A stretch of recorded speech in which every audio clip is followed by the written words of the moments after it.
Fodder, the channel for Arsenal fans all over the world. And we're back with this segment every Monday. It's fan comments with my host, Richard from Arsenal TV, where we go through all the comments. Well, there's been so many, so we've had to pick and choose the ones that we think maybe we can get done and dusted in maybe half an hour on this segment of fan comments. So like I said, we've got Richard, who's my co-host on fan comments in this segment. Richard, good evening to you. Yeah, good evening now, and to everyone that's watching Cannon for the TV. Yeah, happy to be here. I know that you've been on an international break, and that's why there haven't been no fan comments, but we're back. Yeah, we're back in full effect, and there's just so many things that has happened since the last time we did the fan comments. But we'll try and bite-size it down. A bite-size, that sounds familiar when we use it for the easy talk, but we'll do the best that we can do with Yeah. the time that we have. On my way from work home, I did get hold of the Evening Standard, and lo and behold, it seems like the main topic is, you can probably see, is so Arsenal set to punish Granit Xhaka over dissent. So it's all over, all over the social platforms. It's everywhere, every nook and cranny. We just can't get away from it. And also, there's a situation where I didn't actually realize that when Xhaka was taken off, Lucas Torreira apparently had to be consoled by Hector Bellerin. The boy was so upset at what was folding out in front of his eyes, and he was quite upset. But you know what? We're going to get into that a little bit later. Let's get through all the fan comments. And those of you who have just come in and you're just watching fan comments for the first time in more than 2 weeks, make sure you subscribe and also hit the notification button just to help us kind of go up the rankings, if there's such thing as a rankings. But Richard, do you want to go first or? Yeah, I'll go first. Yep. The first comment is from 11 Arsenal FC1, who commented, I believe, on your Ceballos video that you put up a couple of weeks back.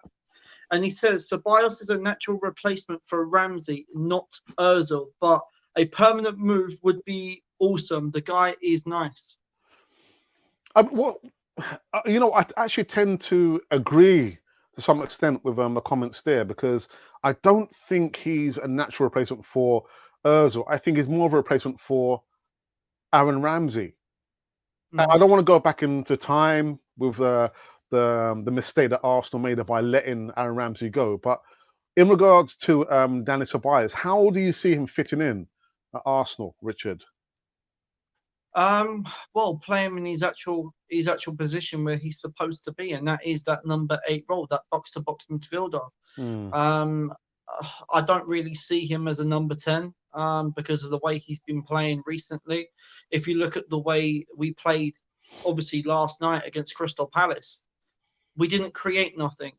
We did not create nothing. Both of our goals came from set pieces.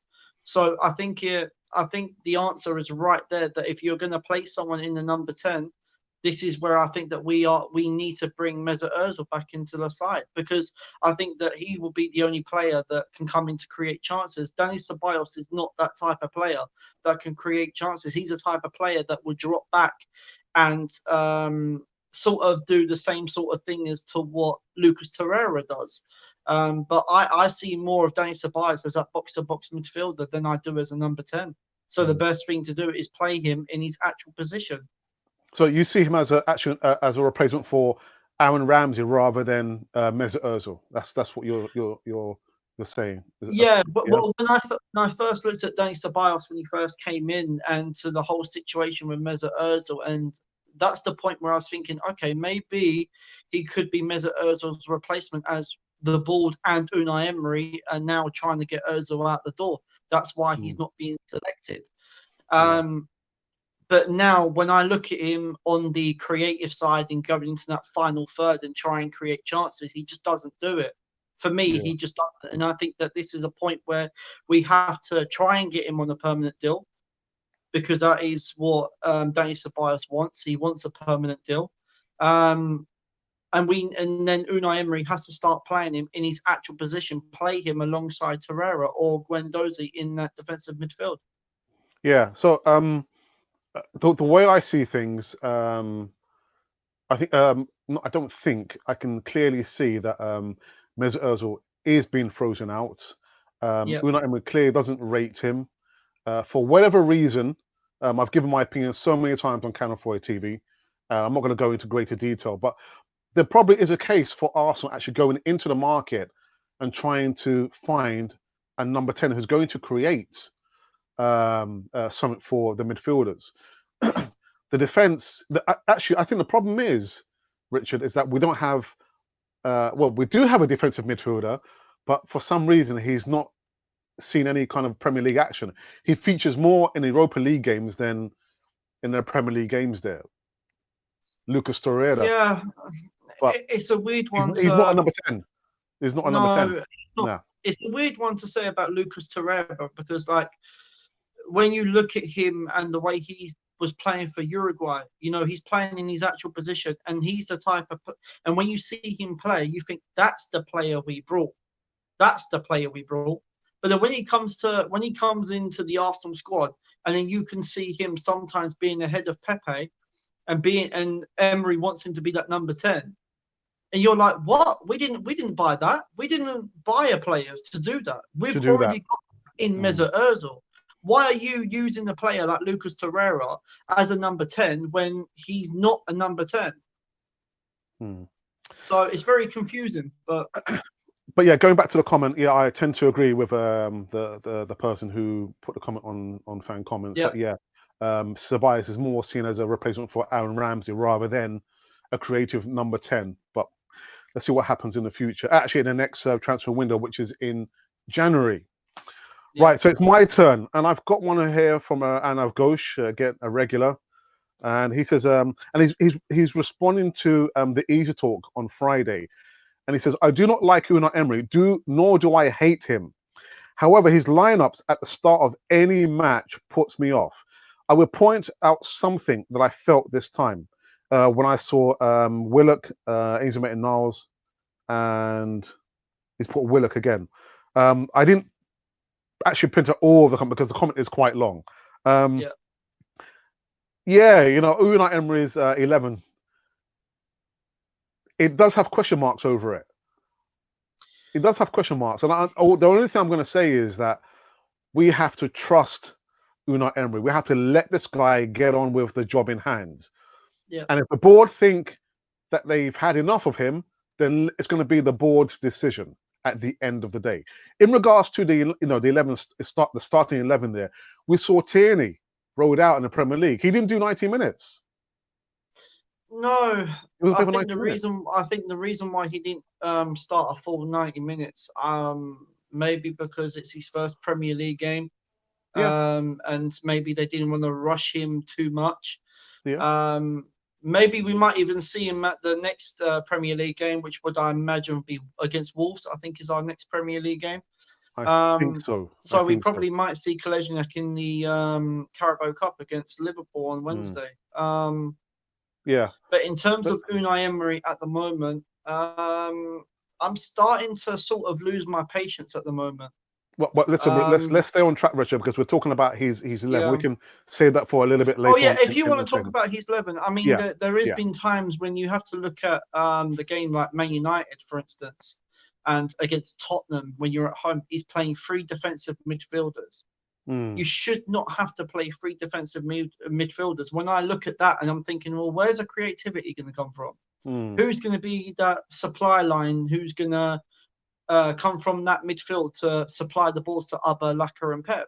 There's literally no one in there when he's going with three defensive midfielders. So, Richard, let me No ask one. this question because I asked this question on another podcast last week. Yeah. What would be your best 11? That the 11 that Unai Emery should be starting, whether it's in the Premier League or the Europa Cup games there. What is the best 11 Unai Emery should be choosing? Well, I think in terms of Premier League wise, I think it depends on what formation that he's got because at the moment it looks as if he's only got players that can play with a 4-2-3-1 formation, or he's got players that can play with a 4-4-2. Okay. At the moment, I think my best 11 would be Lino in goal. But I'm sort of starting to debate on that at the moment with Martinez, with the way he's performing at the moment. Um, I think if you're going to go with a back four, I think it has to be Bellerin, Holding, Chambers, and Tierney. I would say is the best backline you could possibly go for. Right. In terms of Okay. the midfield, if you're going to play with two defensive midfielders, I would probably go with Lucas Torreira and Guendouzi. I think No, those two Willock. would be the two suited ones. Granit Xhaka for me, after his reaction to that game against Crystal Palace, he doesn't even deserve to be in But at Arsenal anymore. Richard, you mentioned Bellerin in that back four there. Yeah, Bellerin has been injured. He's been injured. yeah, he has. He featured in twice in the Europa League Cup games. Was it 3 times? Um, he played Oh yeah. against Nottingham Forest. Right. So Nottingham Forest, Standard Liège, Victoria. So is it only 3 times he's featured? It's only 3 games that he's only appeared, but he was on the bench yesterday Yeah. for the Crystal Palace game, and I'm Yeah. surprised that we didn't bring him on really. Okay. Um, because I thought that in that the last 20 minutes of that game, we needed a bit of cover on that on Uh, our right hand Zaha. side. Yeah. Mm-hmm. Yeah, and I thought that Bellerin would have been the best player to bring on to because of his pace to try Okay. and push Sahar the other way. Okay. But Emery didn't go for that. If Bellerin is fully fit, I'm going with a fully fit squad. Okay. So it would have to be Bellerin and Tierney and Holding and Chambers as the back line. That's All what right. I would personally go And in with. front of the back four, Guendouzi and Torreira. Yes, because Okay. I just don't think that for me, Granit Xhaka does not deserve to be at Arsenal at all after that Okay. And then against Crystal Palace. who else In would you have? my in the three, I would probably go with Pepe out on the right. Mesut Ozil for now would be in the middle. That's what I would personally go with. Okay. I'd go with Aubameyang and Lacazette. But then, if you're going to look at the midfield, it'll be either Torreira or Ceballos or Torreira Guendouzi. That's the two that I would probably swap around. Okay. Okay. All right. I think it's your turn. I think it's your turn to read your Yes. yeah. I've got one from Aaron Agosh, and he says the players, the coach, and we the fans are so down.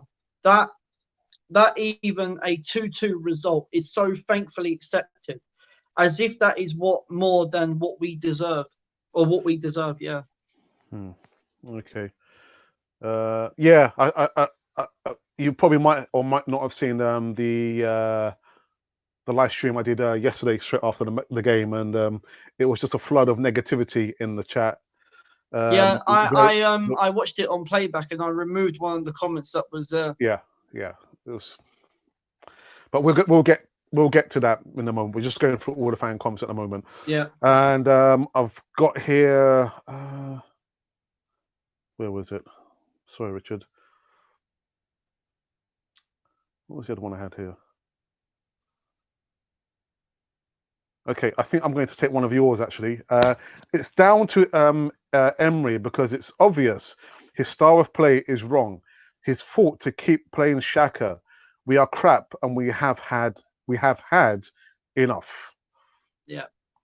Yeah. I think now we could probably talk about the actions of Granit Xhaka yesterday, which if I listed off all the previous captains that have been at Arsenal, I could not envisage or ever imagine seeing any of those captains displaying such disregard and disrespect, not only to the fans, but to actually take off the Arsenal jersey and throw it to the ground.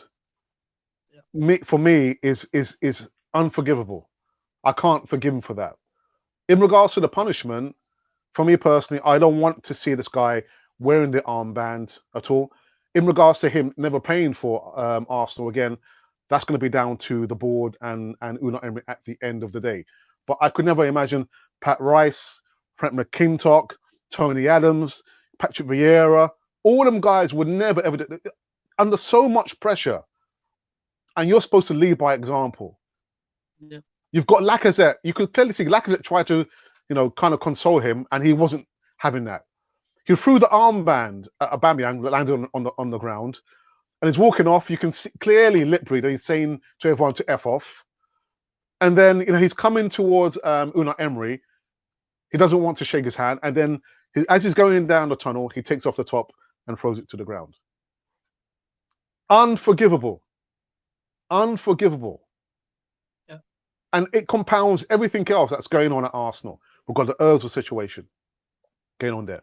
We've got a coach who's under pressure from the fans, by the way, not from the board, because the board, as I understand, Richard, if you read the tweets and other bits and pieces, the board are happy with him until the end of the season. Yeah. And then you got this guy, wrongfully, in my eyes, he shouldn't have been chosen as, to be the captain. There are other more worthy players who should have been given the armband. Yeah, Absolutely disgusting behaviour there. Yeah, I completely agree. But what I also there is one thing that also it sort of made it matters even worse is for the some certain fans to boo Granit Xhaka. I completely disagree with that. You should not boo your own players. But for me, were they booing him or were they cheering him? Well, I think it was a mixture because I think at the start when they heard his name get called up, so he's coming off, people cheered him. And then after a while, you heard some boos going around the stadium as well. So for me, I can't forgive Granit Xhaka for what he done because at the moment he's not worthy of being a captain, and I think that we all know as Arsenal fans that he should never have been chosen captain in the first place. Yeah, this is a wrong choice to make. Now, I don't know if some fans may agree with this, but I think to an extent, Granit Xhaka is also being used as a scapegoat as well. I think he's being used as a scapegoat as well because now, even I personally think that Granit Xhaka had a decent game for yesterday. I don't think he put a foot wrong based on his performance. I don't think he put a foot wrong. When he came off, it was a tactical decision. It was a tactical decision. He didn't. Unai Emery didn't take him off because he had a bad game.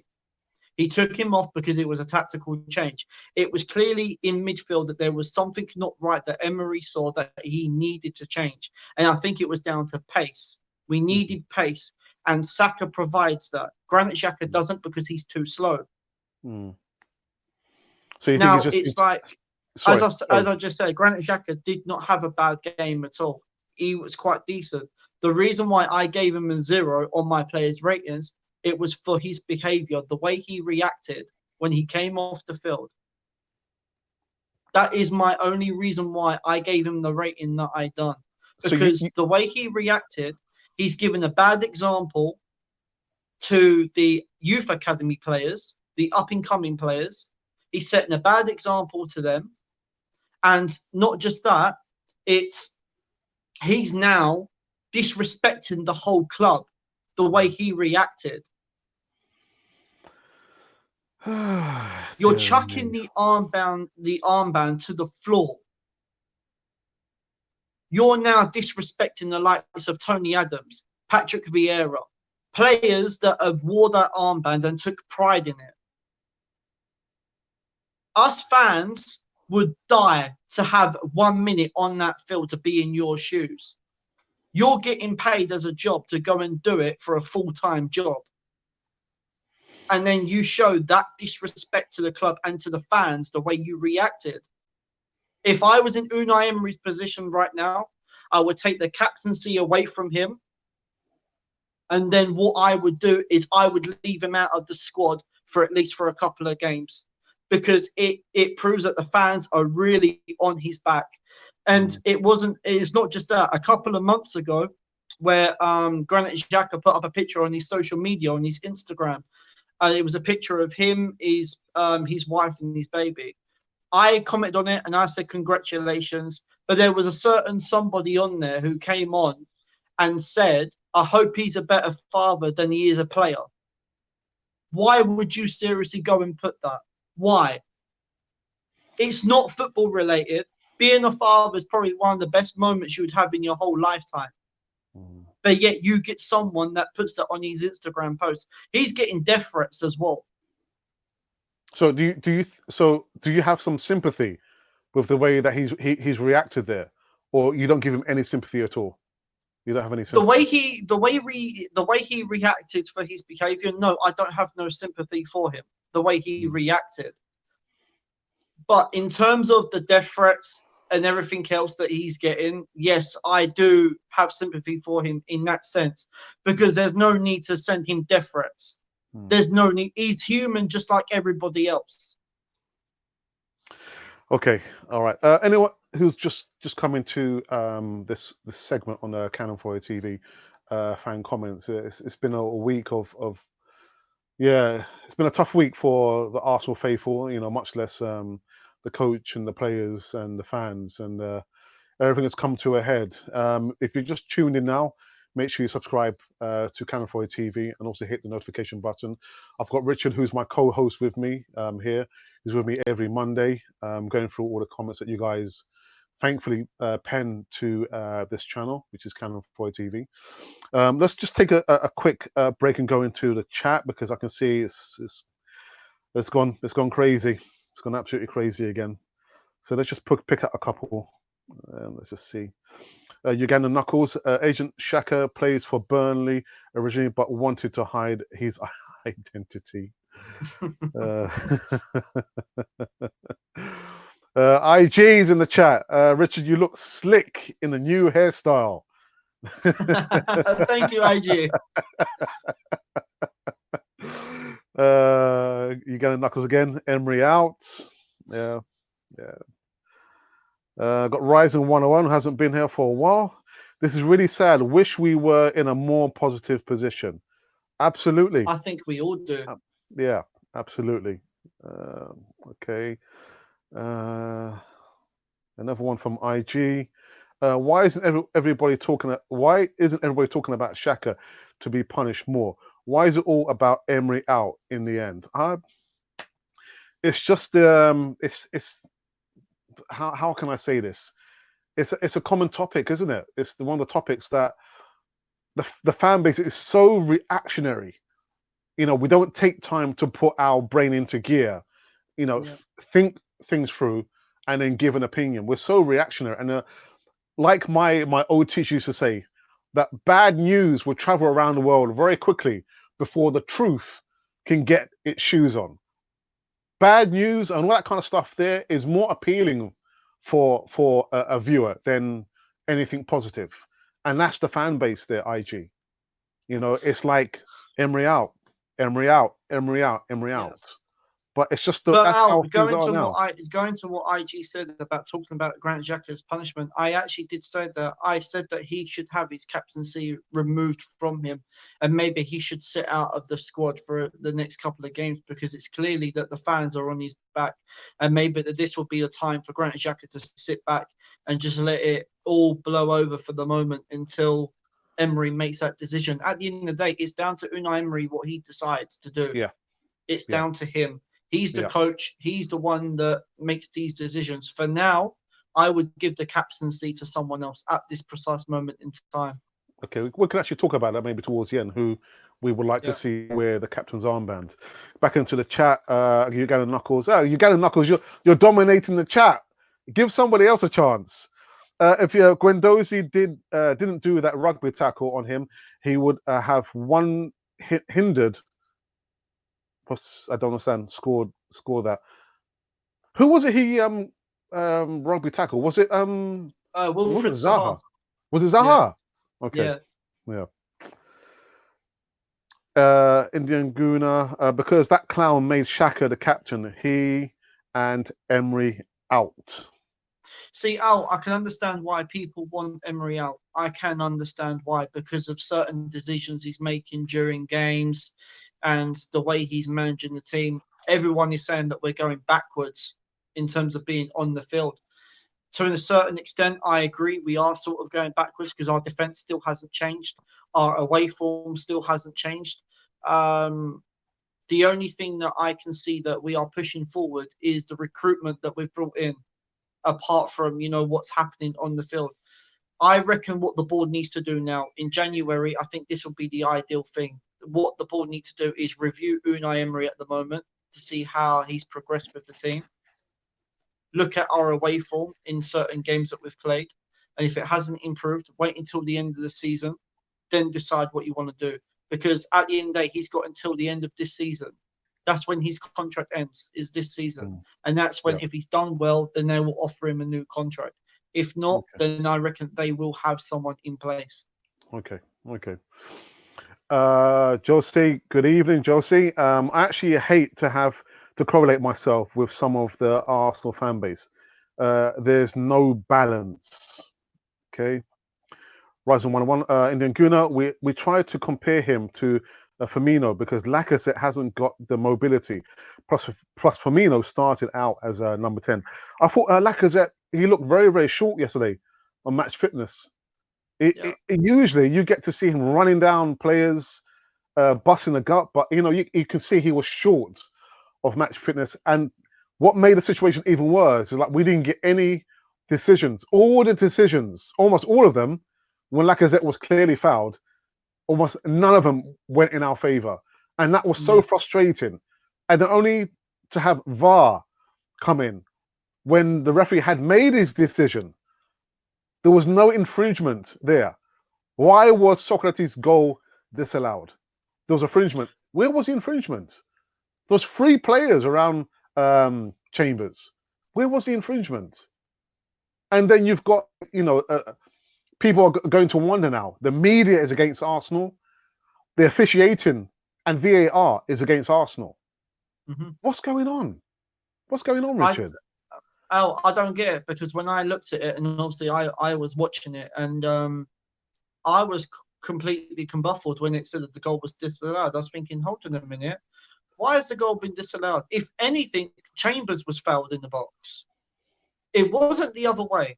Chambers was the player that was fouled in the box. So why was the goal disallowed? This is what I see. What I think now, what they need to do with the VAR is that the referee needs to go over to a monitor at the dugout so he can look at it in slow motion, look at it in all the angles that he needs to look at it, and then make the decision. That's what I think that the VAR needs to Isn't be that done what's now. supposed to happen, Richard? Because there's a monitor there. The monitor is Yeah, but there. yeah, there's a monitor there, but the referees are not using it. Exactly. Exactly. Anyway, back into the chat. I've got Don One. Hi lads. Hey Don One. I hope you're well. Not the best of times, is it? This moment in time, but you know what? We need to stick together. That's all I can say. Jose again. Alex, all the players you mentioned were favoured players. Alex, have some logic. I'm not going to respond to that. I think the Arsenal fans were wrong to boo him. Arsenal fans are so toxic these days. It's called being a supporter. And Yeah, one but here. there's one thing of being a supporter, and there's one thing of going over the top. There's my brothers coming to the chat. Even lads, if we're going to talk about Xhaka disrespecting the shirt, we as a fan base have a responsibility for our response to holding him. There's one Arsenal. Yeah, I agree. Players that were made captain were favoured by fans. Xhaka already is not a fan favourite. Fan abuse his family and expect him not to react. Talk about the man's newborn, like you said, Richard, didn't it? Yeah. People just like comment of negativity. Another one from my brother. Sorry, that was meant to say holding. Say golding him. Oh, golden. Yeah, okay. Him to make him respond like he did. We have made mistakes in the past. However, the club should ask him to apologise. That would go some way to making amends. But do you think the fan base will be so forgiving? No, I'm sorry, it won't, because like the way he threw his shirt on the floor, as Henri used to say, if the badge is too heavy for you, walk away. Yeah, It's I that agree. simple. To all Arsenal fans, take care of the values of the club. Parting words from Arsene Wenger sums all the fans, doesn't it? Yes, it does. Of course, he's being used as a scapegoat. It was Iwobi before that. Before that, it was Mustafi. Before that, Yeah, it was someone else. Yeah, there's a pattern there, isn't there? There's a pattern. If he doesn't apologise, then suspend him and fine him. yeah. Okay. I think Granit Xhaka does need to come out and to apologise to the fans for the way Yeah. he responded. Yeah. But if we're giving him all the abuse and then he's giving it back, then it's like our fan base sometimes. It's like we don't like taking it back. Hmm. We can give it, but we can't I can't accept take it. it. Yeah. Yeah. Horrible week. Shaka VAR 2-2 with Palace. What was my prediction? My prediction was 2-2. 2-2. Yeah. It was 2-2. You all wouldn't speak on Yeah, well, I'm not going to go into that. That's going to be a comment that we'll be deleting once this video has finished. But as I said, Al, I can understand why there is fans out there that want Emery out the door. It's because of certain decisions he's making during the games. We've got no style of play. The defense hasn't been sorted. Our away form is still like it has always been. There's been no improvements, and he's into his second season. But I'm sticking to what I'm saying, that I will give Unai Emery till the end of the season. I'll Mm. give him till the end of the season, because I think at the moment that is what he deserves. There's no point. I know that we can bring in the likes of Allegri, but is Arsenal going to pay out the kind of money that he wants to bring him in mid-season? We might as well just go with what we've got for now. It is a long process that we've got. If you're going to bring in a new manager, we've got to change everything all over again. Some of Excuse the me. players that are currently in the team now, they might not be in the manager's favour the next manager that comes in. Yeah. Don Juan, have you heard the expression things are going to get worse before they get better? Imagine if Liverpool sacked Klopp after 14 months. It took time for both Klopp and Guardiola. That's a good point. That is a very, very good point. But the only thing is with Jurgen Klopp, he got his team sorted within his second season. Most of the players that he had at Liverpool are all gone. How many players are actually in that Liverpool squad that was recently there in his first season? Hmm. So it is a long process. Martin Atkinson has officiated 9 games. Out of those 4 were Arsenal games. He has 41% correct decisions made this season. Atkinson out.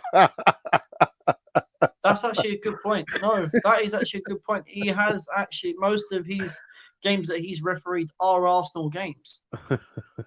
That is a good point. There was absolute trash in the World Cup to ruin my team, Morocco. We had 3 penalties in the Portugal game, but none were looked at. Clear contact there was in the box. Sorry, another one from Uganda Knuckles. My 11 next season, 4-3-3, attacking goalkeeper Leno, centre backs Holding, Medley, okay. Left back Tierney, right back Hector, midfield Torreira, Guendouzi, Ziyech, left wing Orba, striker Laka, right wing Pepe. Ziyech is a good shout. I've actually said over the summer that we should have brought him because his release clause was only £25 million. And that season, he literally was the standout player in the Champions League for Ajax. Absolute standout. And I think he would have been a good replacement to bring in to be for Mesut Ozil. I think that would have been There is another player that I would consider Arsenal getting, and I highly rate him in the league, and that's James Maddison for Leicester. I think he's an unbelievable player because he's got the pace that we need in going forward. He's always willing to track back.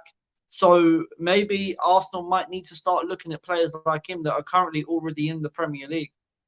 Hmm. I think James Maddison would be an absolute brilliant shout. Yeah. But Don one it's with some whether or not Leicester will want to get rid of him or not. Don one with some kind of a voice of reason. top tips here. It says the media love it when Arsenal fan base are at each other's throats. Controversy, give them something to talk about. They are negative bottom feeders. Okay, that's yeah. I'm going to say nothing more than that. And oops. So you think, and certainly I would want this prediction of from you to be right. His time or this time? I don't understand. This time, by the looks of it. What prediction of what? What prediction do you want me to do?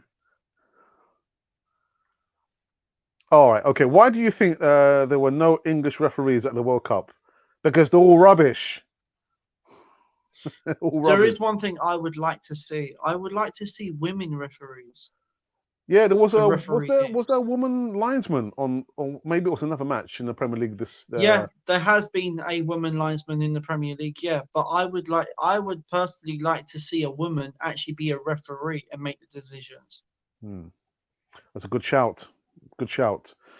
Does that mean, Richard, you will back Emery till the end of the season? You can say you would want him till the end of the season. Will you support his decisions till the end?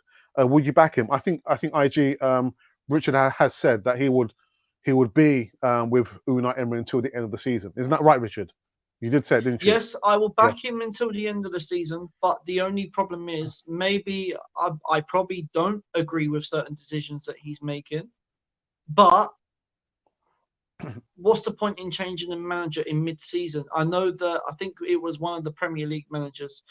He got sacked within 44 days of being manager, and they brought in someone else. But what's the point? I mean, the board have brought in Unai Emery for a reason. You have to look at the candidates that were available at that particular time. Allegri was available, but Arsenal didn't go for him. We had Mikel Arteta. I know a lot of people were saying go for him because he's had the experience with Pep Guardiola. Mm. But has he got the experience to be a full manager and to coach the teams? Back in the chat, Lorne Burkamp, top four is gone if we keep Dracula as manager. Well, Dracula isn't the manager, he's the coach, but I understand your point. Yeah, true. Ziyech and Madison are amazing players. I can't believe Madison was at Norwich 2 years ago. Yes. Good news, my hair. Good evening, my hair of Arsenal fan circle. Ziyech and Madison. Okay. And we'll just do maybe a couple more before we end this segment of fan comments. The manager's useless. No system, no plan. Get rid. Spanish Tony Pulis. And I think I will give Uganda Knuckles the last say. We need to spend, and if Torreira does not start, sell him for his career, and he can take Shaka with him. Get Ndidi, Ziyech, and give Medley a chance. Indeed, I think he's a good defensive midfielder. There's another player that I would bring in as a defensive midfielder, and that's Decore for Watford. I've always wanted him. I think he's a solid player. He may be not one of those glamorous names, but maybe you don't need a glamorous name as long as they can do the job. Yeah, yeah, yeah. And at the moment, that's what we need. We need players that can do the job. Because at the moment, I don't think we've got it. Because our midfield is definitely not balanced. It's definitely not balanced. So there is a problem that Emery needs to sort out there. Defense, there's no balance there. I think there's a complete miscommunication completely from the back line. Because if Yeah. you look at the way from playing at the back, you've got two players pointing one way, one player pointing the other way. You're thinking, hold on a minute. The goalkeeper's thinking, hold on a minute, what do you want me to do? Play it forward, or for you to come back? It's like Leno doesn't know what he doesn't know what they want him to do. Either play the ball forward because you got some players pointing one way, some players pointing the other way. So it's a miscommunication, and I just don't think that Emery is coaching these defenders right. Would you do you think there's a case for Martinez to play and make a real challenge for Leno? Because I get the impression, just watching him play, actually going and watching him in the Europa League when I saw him in the Standard Liège game, I just got the impression that he was more commanding. He communicated a lot better to the defenders. He had his own mind that if he thinks now is not the right time to play the ball out from the back, he's not going to play out from the back. He will play it long. So do you Yeah. think there's probably a chance that he could play in some Premier League games, or do you think Unai Emery has made his choice that Bernd Leno is the number one goalkeeper? Um, well, the amount of performances that I've seen Martinez play at the moment, he's creeping for that first team spot. And to be honest, at this precise moment in time, if top four is creeping away from us, I would put him in. Hmm. I would put him in because it's something that we need right now. Hmm. Because at the moment, his debutation is better than Lino's. Martinez's debutation is a lot better to what Lino's is at the moment, and he's kept more clean sheets to what Lino has. Yeah, yeah. Um, with all the furrow and the situation with Granit Xhaka, we did speak about it at the beginning and some bit in the middle as well. Who would you like to see wear the armband now going forward, Richard?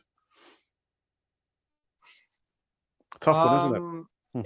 it is a tough one at the moment. If you're looking at a first team player, I would say Lacazette. I think he deserves a captain's armband as well. Um, I know he's a potential captain. He's one of the five captains anyway. But if you're looking at a defender, I'd probably say either Socrates or Rob Holding. Okay, okay. We did do a poll just yesterday, and we asked a question: out of these players, Rob Holding, Hector Bellerin, Alexander Lacazette, Pierre-Emerick Aubameyang, or a different player, which of these players would you like to see wear the captain's armband? And at this current time, Hector Bellerin and Lacazette are currently on 42%, with Rob Holding on Yeah, 17% and Aubameyang on 0%, and another player or other player on 0%. So there's still time that you can vote and tell us maybe by the end of the week which player you now going forward you'd like to see be the captain of Arsenal. Richard, yeah. I want to See, say, for me, the one player that I would say that has to be the captain now, and who's getting more the first team minutes, it's got to be Lacazette. I'm sorry, it has to be. He's been at the club for a while now. Every time that he's played, when he's been in good form, he mhm, always gives 110% every game. He's work rate. He works very very hard. He's literally wearing that pride, that shirt with pride. Richard, I want to say a big thank you to you again coming into the fan comments You're every welcome. Monday, religiously helping me going through this comments. So like I said, it was like just the tip of the iceberg. There was so many comments, that we had over the last 2 weeks. And we couldn't go Yeah, through all of them because we'd be here until dawn. But those of you who did put the comments on the channel every single week there, we are so grateful. Like I always say it, and as my brother always says, that without you guys, no subscribers, no viewers, no one following us on Twitter, there can never ever be a Canon 4 TV. But make sure you subscribe to the channel, hit the notification button, as well as subscribe to Richard's channel, which is Arsenal yeah, TV. Because Richard, what are you going to do? yeah. I'm actually gonna dye the middle of my hair when I reach a 1K. Okay. So yeah, And and I've what got are the number? I've got a new segment also coming to my channel. Okay. It's called International Gooners. What I'm doing is putting if people want to give their thoughts about the games, I'm actually going to put a whole video together and let them have their say on the channel. So that's another thing what I'm currently doing in a minute. There you go. There you go. So if you've been wondering who or what you've been watching, you have been watching Cannon Fodder, the channel for Arsenal fans all over.